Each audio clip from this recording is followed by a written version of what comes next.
Welcome to a new episode of Two Whatever's Way Up, the show where we talk about movies that we just like, and that's it.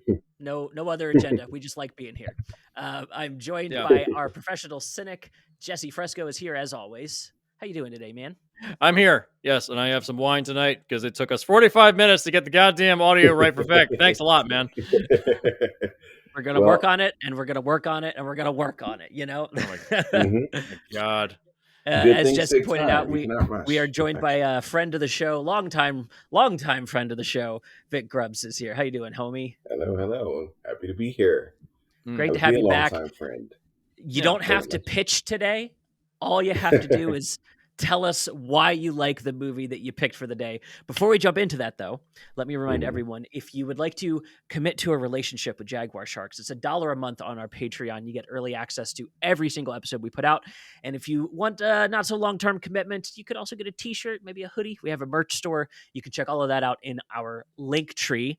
Let's jump into the movie. Today we are talking... It sound like a dating service, Seth. What the hell? You know, it's got to cute it up. Is it like long-term commitment, or is it short-term friends with benefits? It's you know what? Community, you know. Stand. How about that? We'll make a one-night stand T-shirt. That'd be cool. There you go. That's right. That's right. No, it's not one. It's just ONS. There you go. That's all. It's just those letters on your shirt. If you know what it means, you're in. You're cool. If you know what it means, yeah, you got the point. Yeah. Today we are here to talk about a film that I've not seen in a long time, and so rewatching it was very fun. We're here to talk about Burn After Reading by the Coen brothers. Jesse, when did you first see this? Did you see it in theaters when it came out? No, I had not seen this in theaters. I think I rented it one night. I think it was in like 2015, 2016. I don't know why I decided to watch it. I know people that needed a Coen Brothers movie. I feel it. Yeah, I just needed a Coen Brothers movie, and I know people that did work on this, and they said they had a good time on it. It wasn't like an extraordinarily difficult shoot. It was like, it's not a huge budget. I think budget was only like, was it like 30 million, 37 million. It's not a huge movie. Yeah, it's not big. Well, and that 37 is there for a lot of the names that are involved. I bet the shooting. Most of that is the cast. Most of it is the cast. 36.5 million of that is the cast. Yeah. This is a fairly cheap movie overall. Yeah, I wouldn't be shocked to find out that like actual shooting budget was closer to like 15 million or something. It has that kind of, but that gives it that indie feel that I really like. Yeah, it feels like a Coen Brothers movie, you know, and because it doesn't need all that, it feels real because it's set in real, you know, in a realistic environment, but with some ridiculous ass people. Oh my God! Okay, so I would put this as a companion piece with The Big Lebowski. Oh, 100%. Movies that are about nothing, right? Yeah, like even by the end of the movie, J.K. Simmons is like, what the fuck happened? That's what everyone was asking at the end of the Big Lebowski. What the fuck was that about? What did we learn? Don't do it again. What did we do? I don't know. Fuck if I know what it is, but just don't do it again. That speech is literally why I wanted to do this, because every time I think of J.K. Simmons, that passes through my head. It's one of my favorite performances of his.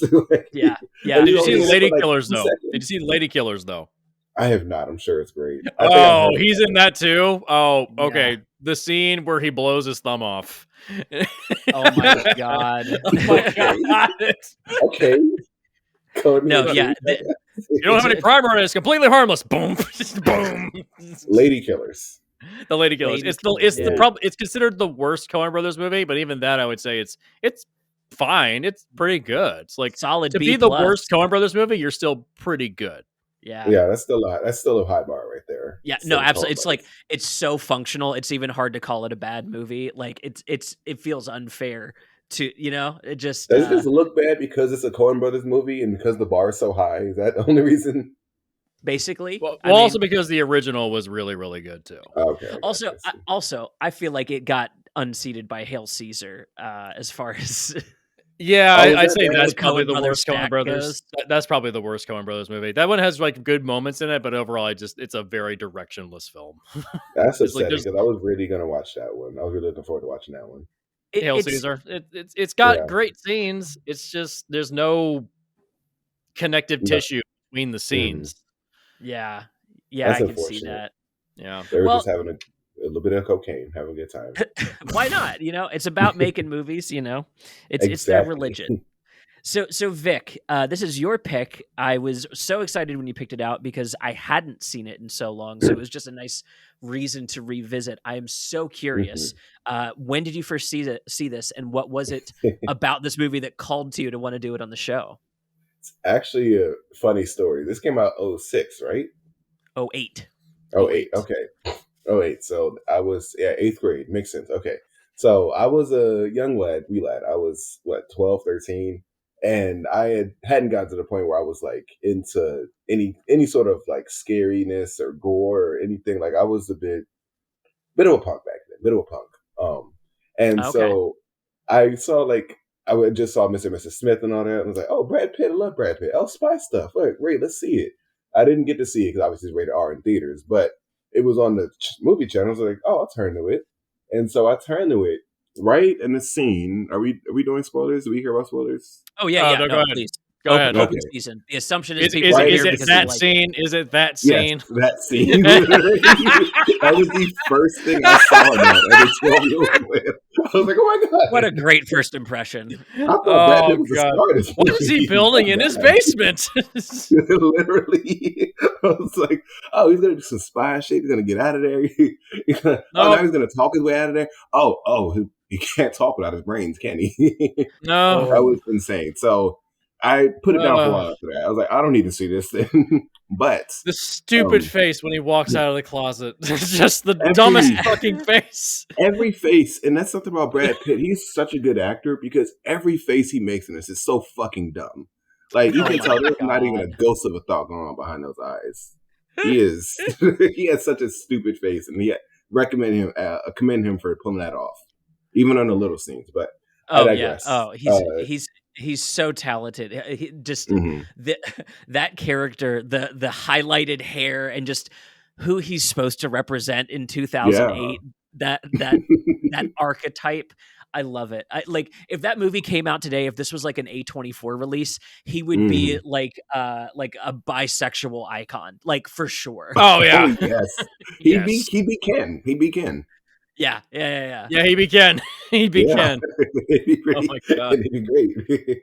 Excellent actor. But needless to say, I put it down for a while, and then when I went on I think I got on like a Safdie Brothers binge. Like I watched Good Times and Uncut Gems. Thank you. Uncut Gems back to back. And oh man, that's a good time right there. Ooh. I think I'll take my leave on that one. Oh god, man, what does a 4-hour panic attack feel like? That'll do it, dude. My God. Walking out of the theater, I was like, "It's called Uncut Gems" because that's what I'm clenching out of my asshole at the end of the movie. That ending, Jesus Christ! Yes, man. Honestly, the ending for both of them is just man. Yeah, they know how to stress you out, and I appreciate them for making that.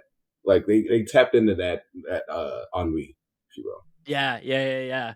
I feel like Burn After Reading almost achieves that too. I remember seeing the scene that you're mentioning in the theater, and the being so shocked that you could shoot Brad Pitt's character in the head, just like at all. Yes. I was like, that's breaking a rule, right? Like you're not allowed to, right?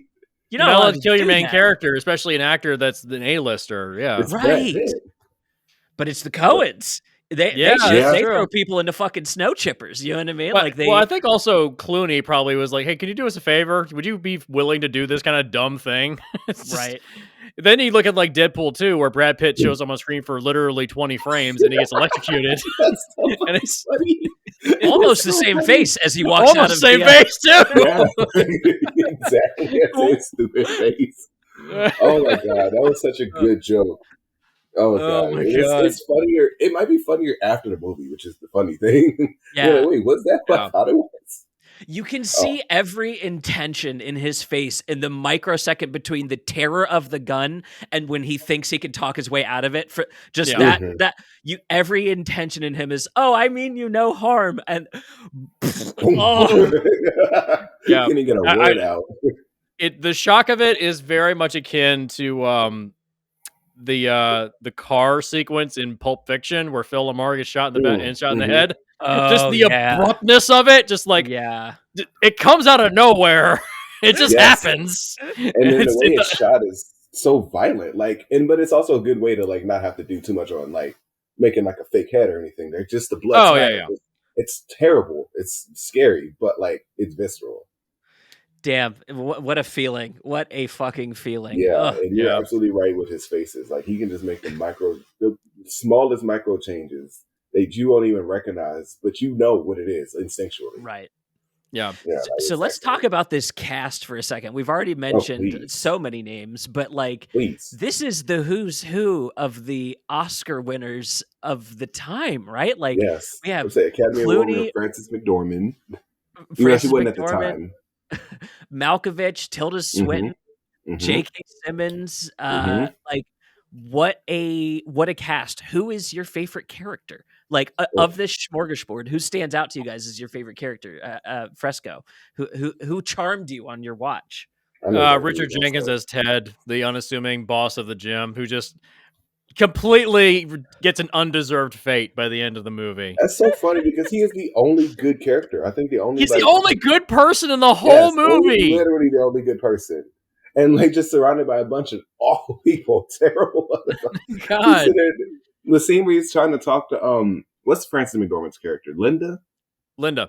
Yeah, where he's trying to hint at Linda, like, maybe you should look in your own backyard. That's why I'm on the dating app. He's like, well, maybe it's a little closer than that. You're a beautiful woman. He's like, yeah, but no, I can't. And it's like, I'm not beautiful. I'm not Hollywood beautiful. You're just screaming at the screen like, do you get it yet?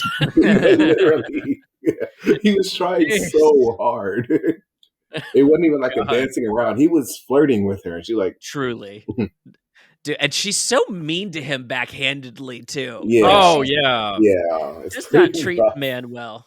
I feel like... He deserves better.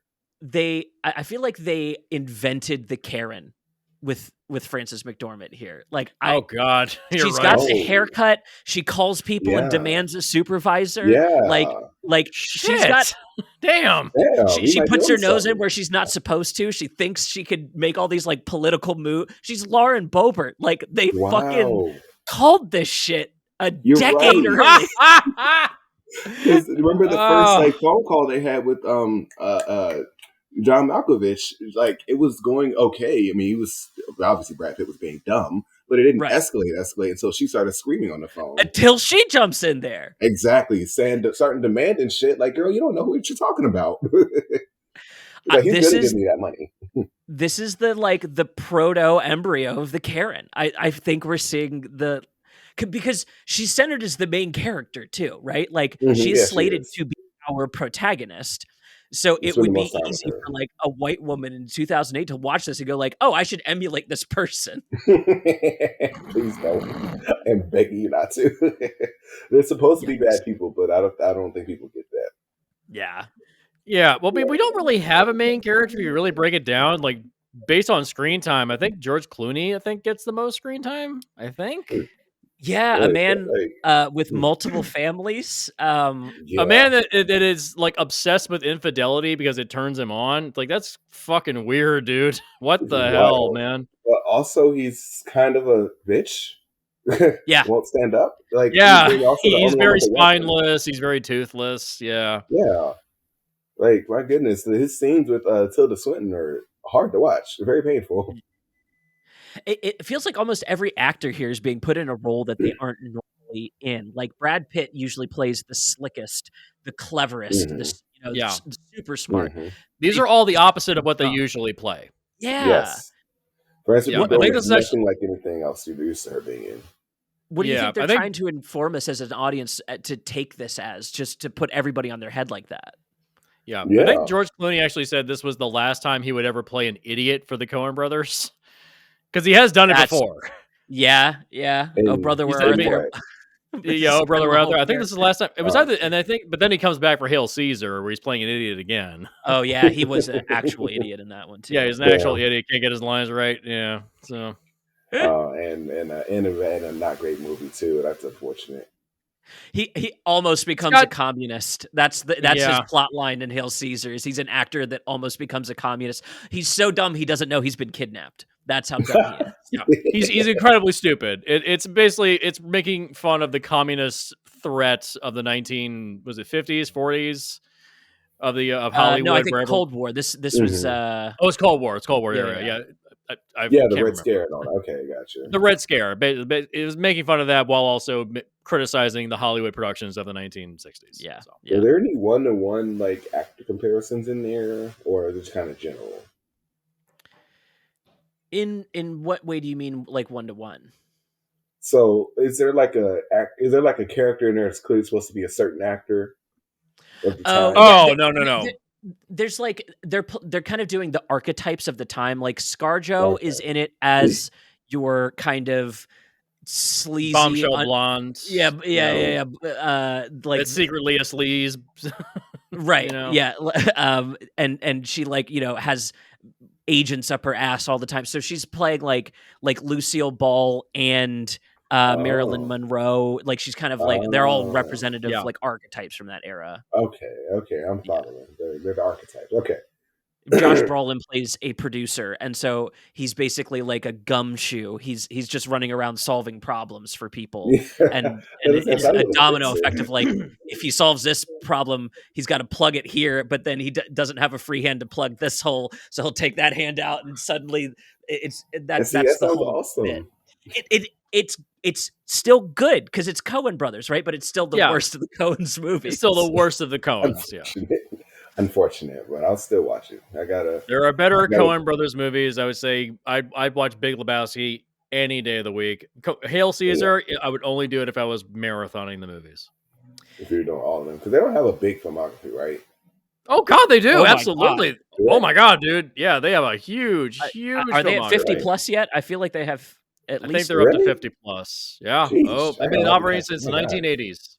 Okay. Their first thing they did was they helped edit Sam Raimi's movie The Evil Dead. They helped editing on that. That's crazy. I didn't know that. And then they hired Raimi as the B unit director for a lot of their stuff after that. So any montage that you see in the Spider-Man films, he perfected working with the Coens.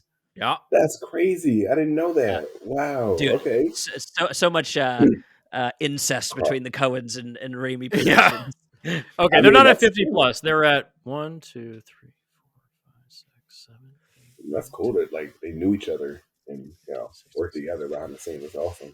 18. Oh man, I really overestimated there. Jesus Christ! And then they split off. They split off to make their own separate things. And Tragedy Macbeth was Joel Coen, and then there was the Jerry Lee Lewis documentary, and then Drive Away Dolls with Ethan Coen. Apparently, Drive Away Dolls is not very good. I've heard it's got mixed reviews.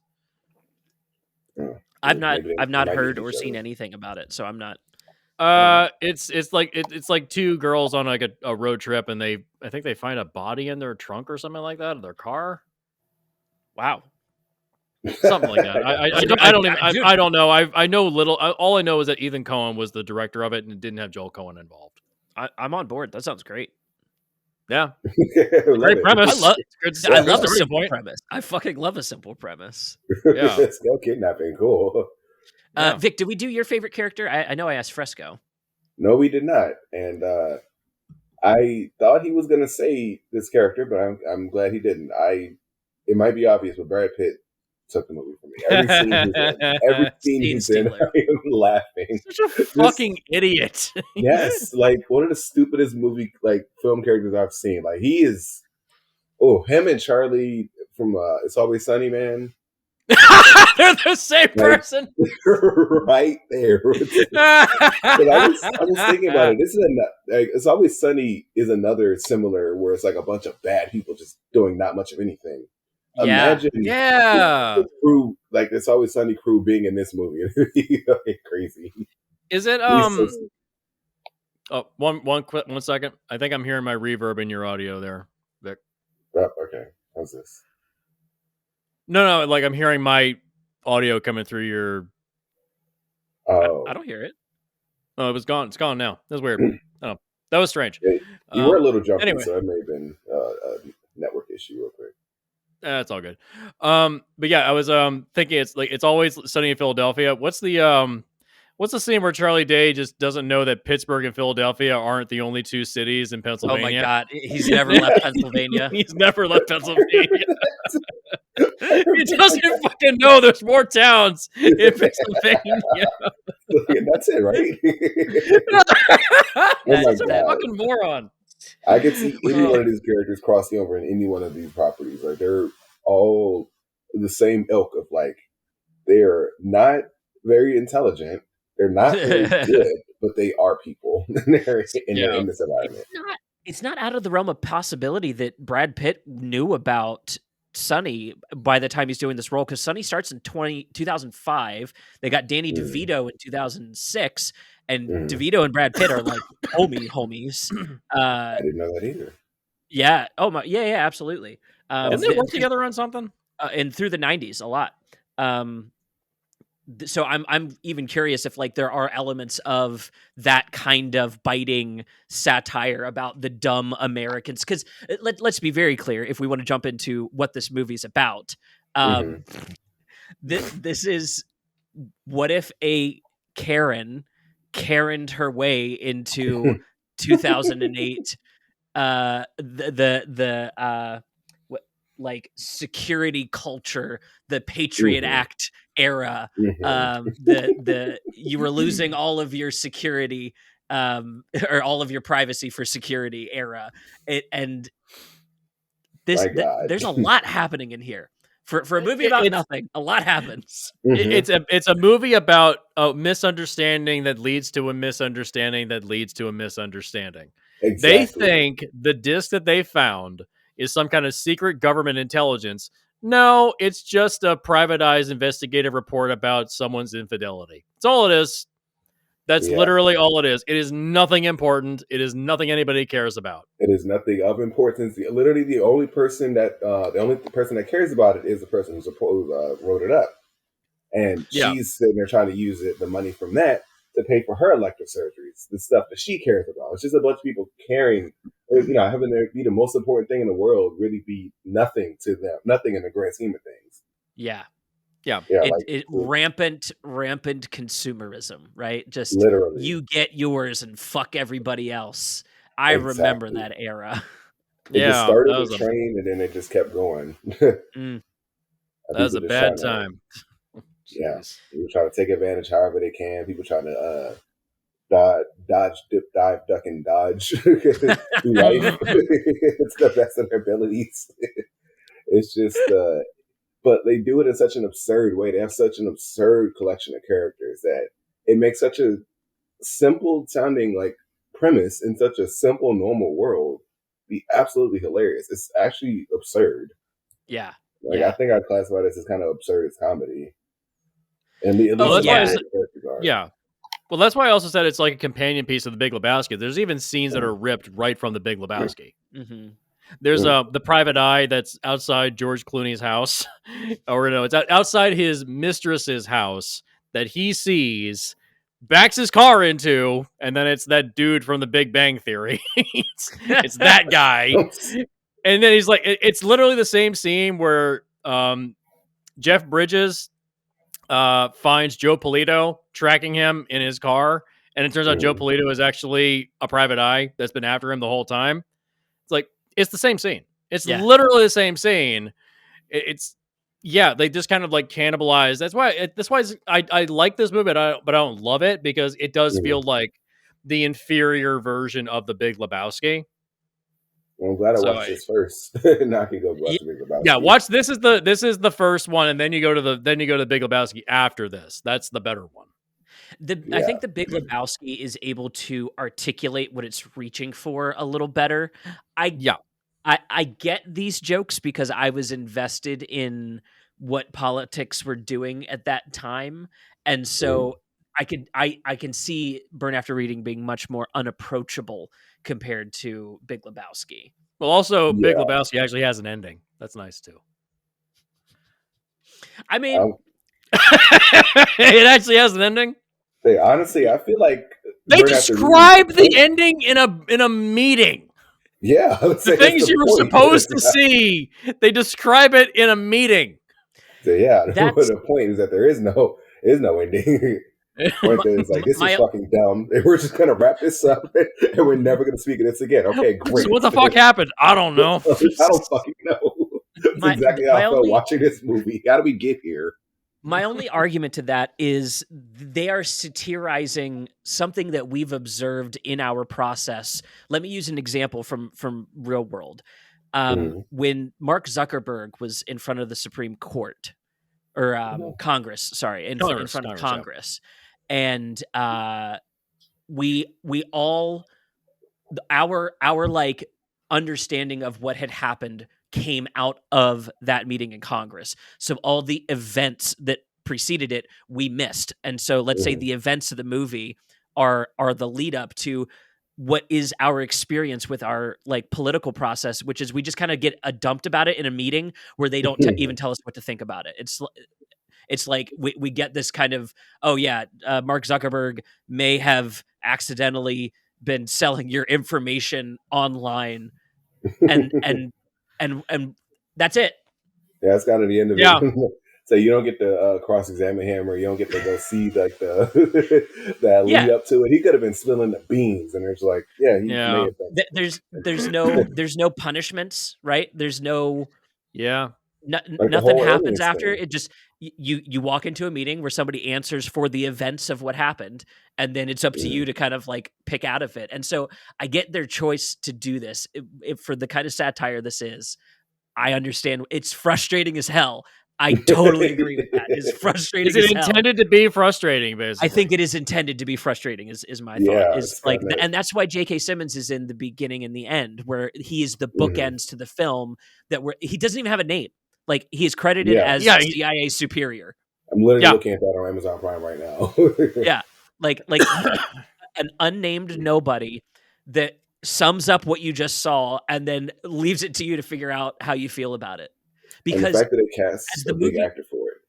Well, and as the movie's pointed out, if you are like these characters, you're too dumb to understand this.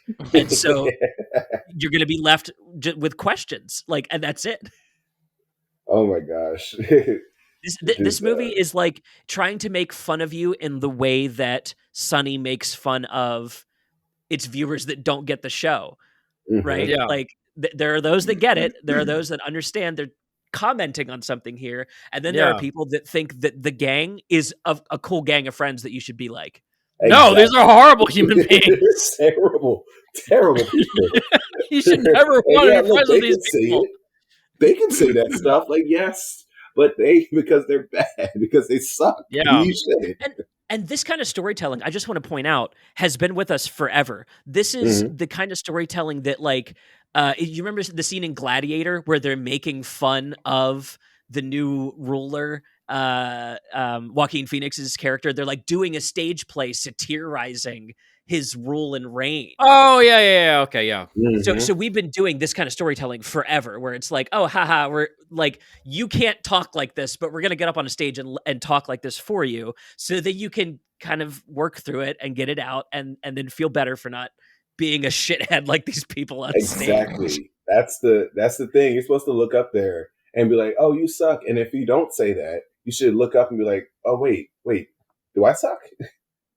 That's the hope. Right, That's exactly. You got it. They suck or do I suck? If it's, no, you're great. Like, oh, you're lost. Oh, sorry. If you're identifying with Rick Sanchez, get help. There's hope for you. Yeah. There's lots of characters like that. Cartman on South Park. Like, they're... or Joaquin Phoenix's Joker. It's like the ultimate. You didn't get the character starter pack. Yes. Yeah. Like literally at the end, he has a fucking breakdown, like a baby tantrum, and doesn't come up with anything. And people start to identify with him. Like the moment he's actually questioned, he's just like, "Hey, shut up and shoots him." you were mean to me. People like you were mean to me, not you. People like you. Right. Yeah. It's out there. You just gotta enjoy it. Let's do that opposite side of the coin then. Who do you think is the most despicable character within this list of George Clooney? Oh God, George Clooney. Like, I mean, I just, oh my God, like this guy is such a despicable scumbag. Like, not only is he cheating on his wife, he's cheating on his wife like multiple women and making up shit and bringing them to his house and pretending that his ex is moving out. That's fucking gross. Yeah. You're an asshole. You a piece of shit. God damn. Garbage. Yeah, like, and what sucks is he gets away with it. Oh yeah. It was like we caught him at the TSA trying to board a flight to Venezuela. Like, why was he trying to go to Venezuela? I don't know. What do you want us to do with him? Send him to Venezuela. He gets away with it. Son of a bitch gets away. Because his attitude was just get this out of my face. Whatever it takes to get this situation that shouldn't be a situation out of my face. Do it. Right. Not only that, like the thing he's building in his basement, the sex machine. It's just showing that to a date on a first date. Look, come on. Let's dive into that. Let's unpack this because there's a very funny joke laying within here. Do you guys remember what George Clooney's job is? He's he just said it. Security something, right? Treasury. He works in government. Yeah. And government. He's building a machine to go fuck yourself. Wait. God damn it. Listen, this is the Coen brother. He works in government and he's spending his free time making something with which to fuck yourself. God damn it. Oh, okay. The joke is okay now. I'm okay with it. Isn't it great? Isn't it great? That's brilliant. So you take it to a logical conclusion, and then now we have. Okay, I'm with it. It's a literalization of what he does. Like, yes. I'm building a machine to go fuck yourself. Love that. Best of luck. And what does he like? What does he do with his free time? He fucks people. Like he fucks people in his job. He fucks people in his relationships. He's building in his hobby time a thing they're talking about the people that are in our government that are like this, that are just sex fiends. And post 2008, Me Too happens, and guess what? All these fucking politicians are sex pests. Caught up in it. Who was the politician that came out that said that there's apparently there's orgy sex parties or something like that for like high-ranking politicians, something like that. Somebody came out and said that. I don't know who it was. But I'm not surprised. I'm not surprised.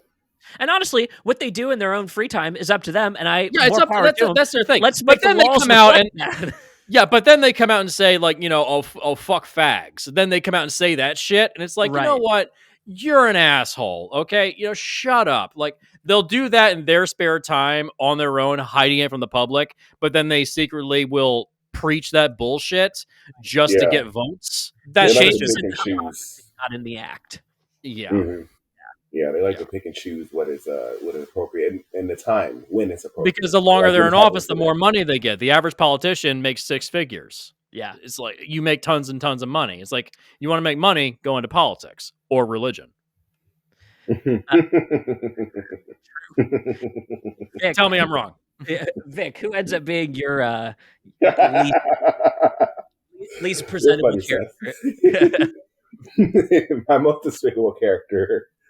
Well, real quick, I do want to touch on how despicable George Clooney's character is, as in, because what I can't abide by, you can be a terrible person, and but I'd rather you at least stood on being a terrible person. Like I'd rather you not be weaselly and grimy. Like if you're gonna be terrible, be terrible out loud and proud.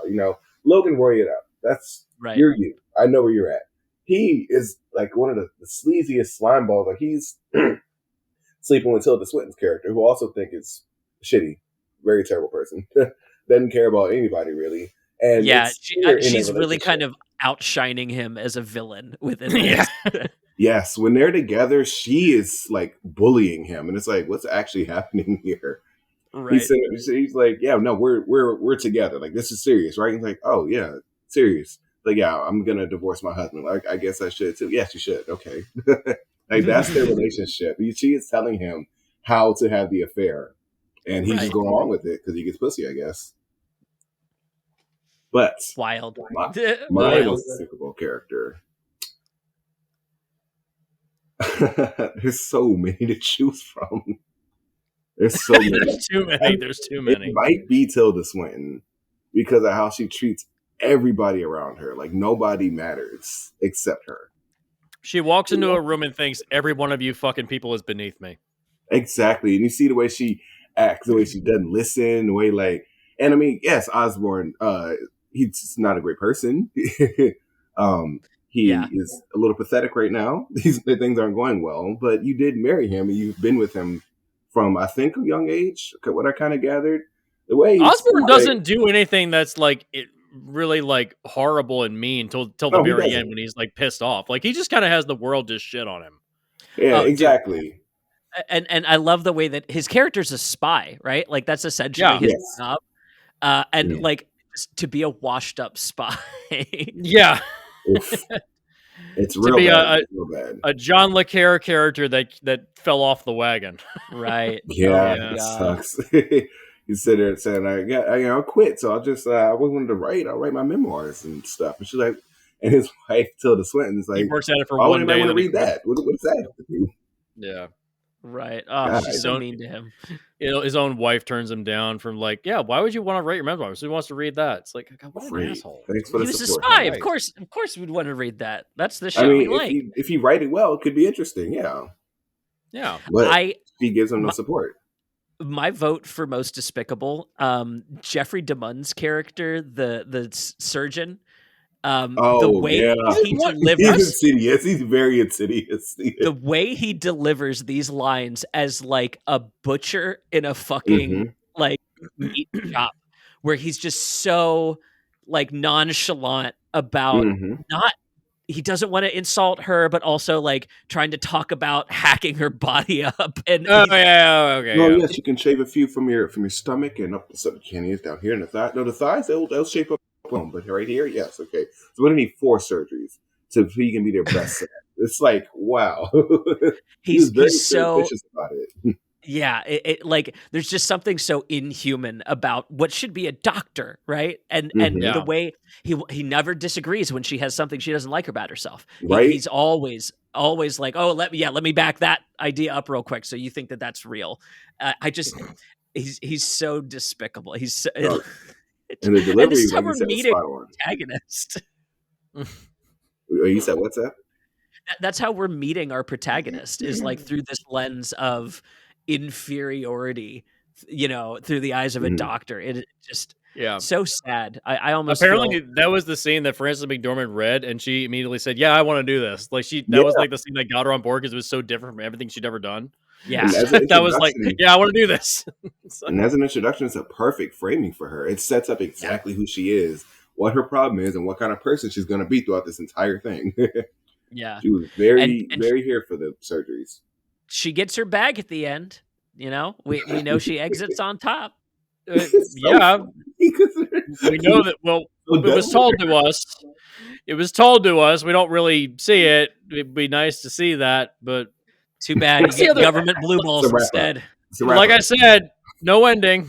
It feels impersonal, but like it should, because that's the way they're looking at it. They're like, just get them send him to Venezuela, let him go. She wants money, sure, whatever. Give her 1,000, 2,000. Make the problem go away. Yes, like all government problems, pay the money to make them go away. Literally, and I will keep my mouth shut because I work for the government. And you wonder, we all wonder why the Pentagon somehow misplaced $5 billion in its last audit. Just right. It's kind of crazy how people with so much power that make so much money can look the way they can look at things. Let's say that. This movie's so prescient, guys. It is so fucking on point. It's like I was so excited when you wanted to do it, Vic, because I remembered really liking it, but rewatching it like as a fully formed prefrontal cortex, I'm getting it now, and I'm really liking what it's laying down. This is such all the little jokes. Oh yeah, this is such a response to like the Bush era, and without it being painted like red, white, and blue as fuck. Like this is in DC, and this movie does not feel ultra patriotic or jingoistic or anything like that. How did they do that? Do they hit any of the? I don't remember the landmarks. Like, I mean, You it looks see like the DC. monument on one of his runs, I think. They I know people that worked on this. They filmed a lot in Georgetown, a lot in Anacostia. They filmed a lot in DC as well. They filmed on the Mall. They filmed at Lincoln Memorial. Like when George Clooney is doing his run, he's running towards the Lincoln Memorial. So Okay, yeah. they filmed a 'cause lot of in the water, Georgetown for the nice houses and such. It's all DC based, so it was all filmed in DC, as far as I'm aware. Yeah. Yeah. So So it doesn't. It's not big and out there and out loud about it. Like, look at us climbing the Washington Monument. You know. Yeah. Yeah. It's not red, white, and blue. blue as fuck, and I really like that. Yeah. Well, because the Yeah. movie is outright insulting government. It's Yeah. like it's a criticism of bureaucracy. When it gets this complicated, who the fuck can keep track of this shit?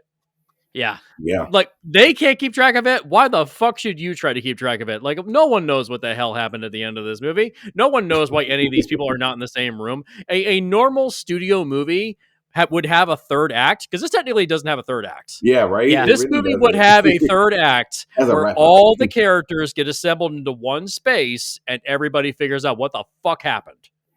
Yeah. Or they That just is Wouldn't that be inject- generic. convenient? Wouldn't that be Yeah. convenient? The convenient, generic Hollywood ending, that's what this would have. Instead, we have J.K. Simmons in an office somewhere in the CIA office going, what the fuck did we do? What did we learn? One of the And then it's best just like, freaking fuck it, close the file, performances. whatever, we're done. Whatever, bro. Get it out of my face. I don't have time for this shit. I'm late for dinner. I don't want to do anymore. I'm done. Right. And the only thing we learned was to never do it again. Fuck Never if we do it know again. this, Just never do this again. There's a Reddit Why theory lives in my head? that his character and Patrick Stewart's character on American Dad, the CIA director, that they're one and the same. J.K. Simmons. I can see that. It's amazing, please. Oh, that's my head canon now. That is my new Oh, head that's canon. great. It really that's works. So fitting. There's a bit in one of the Jack Reacher books. I think it was the fifth one, the Running Blind, where they're talking about like policy between the government agencies and how everyone just doesn't keep track of anything. Yeah. Typically, Lee Child writes, typically organizations just want you to leave them alone. People just don't want to deal with your problems. They're not interested. They have their own shit to deal with. That's what this whole movie feels like. Yes. I don't give a shit what your problems are. I have enough to deal with. It's like, Yeah. you're the head of the CIA. I don't care what the fuck happened to this personal trainer in Georgetown. Literally, I they don't care. don't matter to me. How did they get? They on my don't radar? matter to me. They're so beneath me. I don't care. How did they end up on my desk? Like that's the real question. Why is this here? Right. It's like, you Actually- can just tell he doesn't want to be thinking about this later at dinner. He's just so ready to Yeah. write it out of his mind. Yeah, it's the opposite of like it's the total opposite of like a Law and Order episode where like 5 cops are organized on the same case. It's like, damn, I just can't figure this out. Like no one gives a shit. Right. After a couple weeks, they're okay. I guess we're not going to figure that out in the cold case. Nah, I guess we're done. After the first 48, that's it. Case is cold. It's done. You got away with it. So I am curious. What joke stands out the most for you guys? Like, what's the joke that's like makes you happiest? Ooh, that's a great question. Okay, it is specifically John Malkovich's line when he's trying to figure out why they went to the Russians, and he's like, "The Nobody fucking knows." Russians." that whole bit, just like the fact that they go to the embassy and they take it to a man who does not want to see them, who has no involvement in this story, who literally is going to tell them to fuck off later. Yes. And he's like, the fucking Russians. His delivery's first class, top notch in anything, love but it. especially in this, man. Oh my God. Yeah, Jesse, how about you? Yeah. The scene where Brad Pitt and John Malkovich are in the car and he's trying to bribe him to blackmail him to get him money. And he's just my like, now God. give me the floppy or the CD. Not until you give me the money, dickwad. You see with those two together. Yeah, and just he starts bleeding. He's like, you fuck! The delivery is so stupid. It's so dumb. Yes. It's so Oh good. my God. We have to Oh go my back. I God. forgot my bike. Jesus. You think that's a Schwinn. It'll be so ridiculous. This movie is so fucking ridiculous. I God, truly love its tone. Like its tone is like we need more movies like this nowadays. Like we definitely do now. Well, Yeah. Coen brothers are getting back together again. Apparently they split beautiful. for a little bit. I don't know why, but they wanted to go off and do their own things. They're getting back together again. So They have to eventually. Like, let them. They've had such a long running career. I'm happy to see that they're still making movies. I would be sad to see them retire. Yeah, I mean, we got that. Yeah, we got that Macbeth movie, which was really great. Now we've, Drive Away Dolls. I haven't seen it yet. It's got mixed reviews. I'm still gonna see it. Like, it's nice that they're coming back together again. So good for them. Mm-hmm. Vic, how about you? What's your favorite bit? What will keep you coming back to watch this again? Yeah, I'm not gonna lie. It's that one at the end. It's that scene at the end. It just that what the fuck do we learn? The delivery, the dry, in this. J.K. Simmons is acting on top, the face of how fed up he is. It just really, it really sends me every time because I've seen that, but to see that about the movie I just watched, it was fucking phenomenal. I'm so curious if they let him read the rest of the movie or if they only gave him his scenes to give him that because he's so disconnected. He's really you can tell he's not thinking about a single person within that situation. Yeah, not as a person. He's looking at the words on the paper and just dealing with it. I don't want to think about this anymore. Whoever they are, deal with them. He's only at the beginning, at the end. He doesn't even have a name. But I still you only see him in a couple scenes. He still makes an impact. He's still you were waiting to see him again. From his perspective, the only parts of the movie that matter to him are his scenes.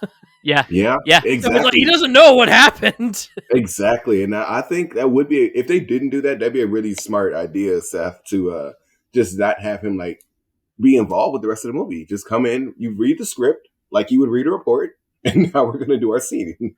Yeah, they probably. I mean, I can't imagine they didn't shoot him out in under a week. All of his scenes take place in the same room. They might have shot him out in less than 3 days. Day. Exactly. It's shot reverse shot. It's 2 setups. Like his shot, their shot, done. That's it. Yeah. Because when they do the final shot, pulling out, going up into the atmosphere, that's clearly not J.K. Simmons. That's not the shape of his head. You can clearly tell when the double stands in. But yeah, that's the thing. You just this big world, and nobody knows what happened. Yeah, I gotta check that out. The end there. Little stories from Earth. Yeah. Damn, great pick. What it feels like.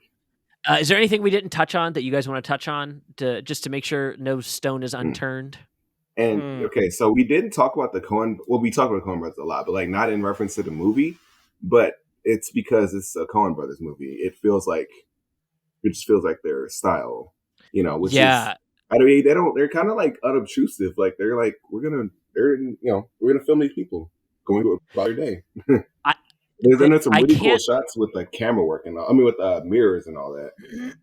Yeah. Oh my God. Their camera work's always so spot on. It's funny. I can't identify their visual style because they work with such a broad smattering of professionals, but I can always tell they're characters. And if you put something on, if I don't immediately recognize it as a Coen Brothers, I will recognize it by their characters. The way they write, their dialogue, and the way characters talk to each other is so snappy. It is so exactly the right line for that scene. It's like that early 2000s style, the Guy Ritchie and the Soderbergh and them. Yeah, everybody says the right thing, Mm-hmm. Also, they work with the same people over and over again. They tend to work a lot with Roger Deakins, although he was not available for this one. Yeah, but they got a triple winner Emmanuel Lubezki in here. Yeah, he's on a streak lately. Yeah, he's doing good, but it's just what is he doing? Typically they work with Roger Deakins, but he just wasn't available because he was doing Revolutionary Road at the time, I believe. And so bringing in somebody that can kind of imitate Deakins' style, the same kind of lenses, the same kind of it's the same kind of shot, reverse shot, but it has the person kind of in the frame a little bit where it seems like you're in the middle of the conversation with them. So it feels very human and very personable the way you see it. Yeah, I'm looking at it right It doesn't now. feel distant. Yeah, it doesn't feel very distant at all. hmm Yeah. Yeah, you were asking about that cinematographer, Vic. He did Birdman, Yes. which you brought up earlier. Yeah, Oh, Birdman. okay. Yeah, That's very Alejandro. talented. Didn't he win for Birdman? Didn't he win? Oh yeah, he won for should've. Gravity, and then for Birdman, and then Okay. I forget Well what his other one- deserved. Yeah. well deserved. Both of those. Oh, and then The Revenant. He shot The Revenant Okay. as well. I was gonna ask Oh, if yeah. because I mean same director as Birdman, so I was gonna ask. Yeah, Mr. Long Takes. Yeah, it's clearly. I need to start studying him. What's his name again? Write that down. Emmanuel Luminsky. Because I like a lot of everything you listed. I'm actually one of those movies that I like for the cinematography. Or Lubezki. Lubezki. Spanish filmmaker. Okay. Spanish cinematographer. Or Mexican. Okay. Sorry, I apologize. Mexican. Dude, I'll be they checking know out. So yes, he is. what they're Hey, doing. don't get that wrong. He is not from Spain. Yeah, he's not from Spain. He's not from Spain. From Espanol. That sounds like that's probably something that one of the characters on Burn After Reading would do and not care about, honestly. Truly. Well, I think that's going to do it for this one. This was a great chat about an excellent film. I'm so glad that we got to cover all of our favorite bits and some of the jokes in this absolutely hilarious piece. I didn't even catch the one where it's like he works for the government and he's building a machine to go fuck yourself. Thank you for pointing that out. Man. It is the layers here.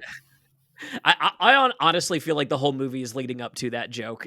Like in my opinion, just because that should have been the end of the movie. That really should, because after that point, like that, it really feels like that's the end of the movie. Yeah. Like, Yeah, what is he building? What is he building? Develop that mystery a little bit. Yeah. And then put that as the climax. What's he building? It's literally just a sex machine to go fuck yourself. Cut to J.K. Simmons. He was building a machine to go fuck himself. See, I can see the delivery right there. They think it's WMD. It's a fancy Sybian, that's all. It's a different kind of Schwinn right there. Jesus Christ. Let's wrap this show up. Thank you both for being here so much, Vic. I appreciate you bringing this one to us. Always happy to be back. Great movie. It was great to revisit that. I love this thing. Hell yeah. Jesse, thank you for being here. I'll see you spreading democracy a little later on. And absolutely. I think that's going to do it for us here on Two Editors Way Up tonight. Have a good one. Good night.